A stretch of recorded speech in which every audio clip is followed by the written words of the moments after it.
going on, guys? Welcome to episode 16 here on Inspired Stories. I'm back for the month of June highlighting another producer.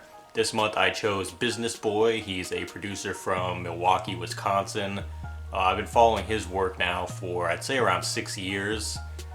He actually co-produced the song called Rap Shit Back for Rocky Fresh. And if you've been a listener of the podcast, you remember the episode I did with a producer named Theory. Theory co-produced that song with Bizness Boi, and that's kind of how I discovered both of them. So that's a cool little connection. Bizness Boi has worked with Black, Kiana Lede. He's worked with Freddie Gibbs, Reason. Man, too many people to name. Mostly R&B artists, but he does have a hip hop side as well. He has a group called Bizness Boi Music Group. One of the artists signed to him is Symphony Soto, who I'm a big fan of. And she's put out a couple projects under his label. R&B artist, obviously.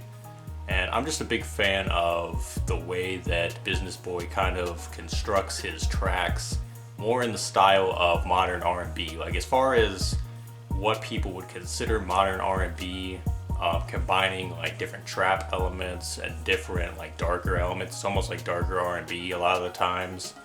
I think Bizness Boi does it better than anyone, and he just has a very diverse range to go with his sound and his production and everything.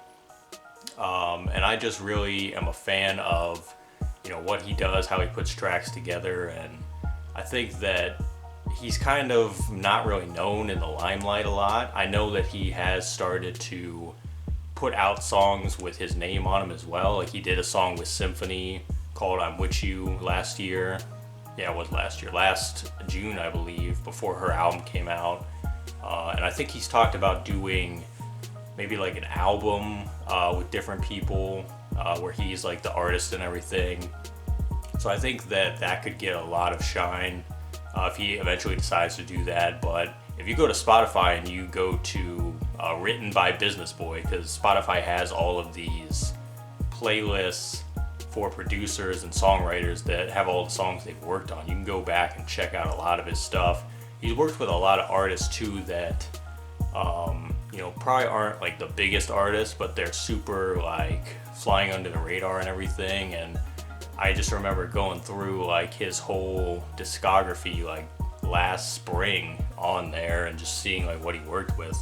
Just a bunch of songs that I didn't even know that he was a part of, and artists that I didn't even know he worked with. But he covers a pretty wide range and everything. All kinds of different artists. Octavian from the UK is an artist I discovered through Bizness Boi because he produced a couple of his songs on there. I loved Octavian's like style. So that's an artist I discovered. I can't even think of a ton more off the top of my head because there's just so many. But I suggest, if you want to check out Bizness Boi's work, if you have Spotify, do that. I think he has an Apple Music one as well, playlist with a lot of his stuff. So far this year, I haven't really seen a lot of his credits. Besides, he had a track with Freddie Gibbs and Rick Ross that did pretty well. I think he produced that one. Don't quote me on that. But he produced one of the recent Freddie Gibbs songs. And other than that, I haven't seen him have a ton of credits so far this year, at least that I know of.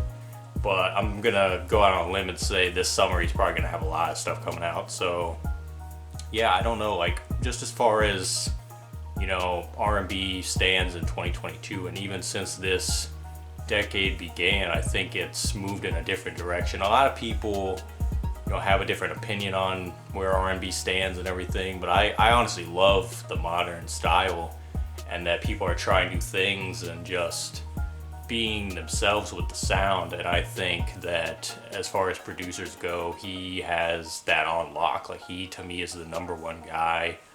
And just to see from where he started, from where I discovered him, and even when he was working with Black on his first album to now, and he's just worked with Party Next Door a lot as well in those 6 years too, and kind of developed his sound a lot. So very cool to see, and I wish him the best of luck. I'm hoping eventually I can get him on the podcast one of these days and get to talk to him, because I talked to Theory and that was a great conversation. So we'll see what happens. But either way, if you see this Bizness Boi, big fan. Keep doing what you're doing and keep putting out great music. And that is all I had for this episode of Inspired Stories. We'll be back in the month of July with another artist. And I really appreciate you guys once again for watching and for, just hearing some of the artists and producers that inspire me on the daily. So thank you guys once again, and we will see you next time.